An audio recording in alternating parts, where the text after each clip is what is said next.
Hi, my name is Emma Osborne. Did you know that each year college sports generate billions of dollars in revenue in the U.S. with not a single dollar going to these well-deserving athletes? College athletes are a vast population in America with many D1, D2, and D3 schools who have aspiring athletes trying to make it to the next level. Almost every college in America has sports teams and college athletes attending their schools. I think I am a credible person to talk about this subject because I was once an athlete and have many friends who still continue to play sports in college. College athletes should be paid because of their talent and how this goes unnoticed. It would encourage healthier students by helping them focus on school and athletics more, and because of the billions of dollars made off of college sports each year. Let's get started by talking about how much college athletics make each year.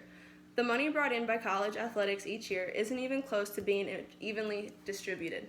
From the 231 NCAA D1 schools with data available, they generated a total of $9.15 billion during the year of 2015, says the website Vitana, which is a personal finance blog. They then add that when renewing the contract for the NCAA tournament for basketball, CBS and Turner Broadcasting offered a 8-year, $8.8 billion extension. The NCAA states that 90% of the revenue generated through games played by these student athletes go into services, programs, or direct distribution opportunities, which benefit member conferences and schools, but not the athletes. A view from Cecilia Towns says that based on data reported by the NCAA on the campuses of Division I-A schools that represent the elite football and basketball programs, African Americans men make up 56% and 48% of the basketball and football teams, respectively. NCAA regulations forbid those young men from earning a dime of the money that their schools and the NCAA make from broadcasting their talent on television, computers, and mobile screens across the world. I have a chart here that shows the amount of money made from schools in the year of 2015. 44% of schools make less than $20 million in athletic revenue. 77% of schools make less than $50 million in athletic revenue. And at the very top is Texas A&M and the University of Texas, which both made more than $180 million in sports revenue. Not only that, but paying college athletes would encourage them to be healthier student athletes, allowing them to focus on school. The website Vitana says that paying college athletes for their participation in sports eliminates the need to find outside employment to support themselves. Many scholarships may offer tuition, room, and board coverage in return for participating in a sport, but not every student athlete qualifies for a scholarship. Paying athletes would also allow them to focus on academics and athletics without the constant worrying about making ends meet. It would also allow them to control how the world sees them and their talents by allowing them to market themselves via social media and use their images and talents with brands that align with their personal agendas.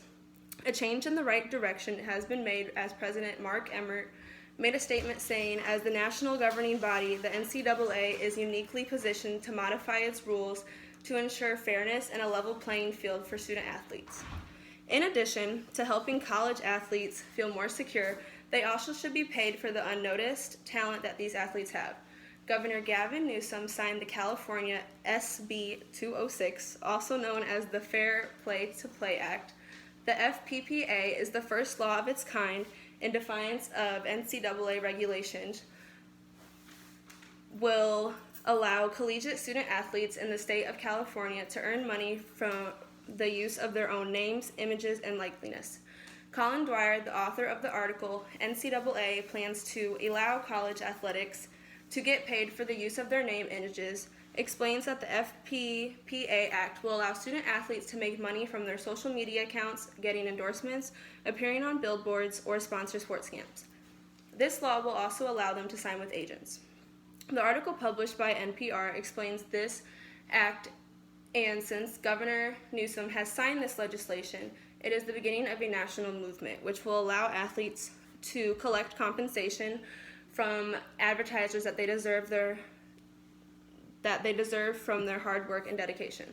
In summary, college athletes should be paid because of how much colleges make in revenue from college athletes, because of how it can encourage athletes to be healthier students and give them the recognition they deserve. By giving explicit examples of how college athletes contribute to the wealth among top universities and how them playing sports generates billions, I'd hope you'd all agree that in the upcoming years, college athletes will be paid for their participation in their chosen sport. By definition, paying an athlete would make them a professional.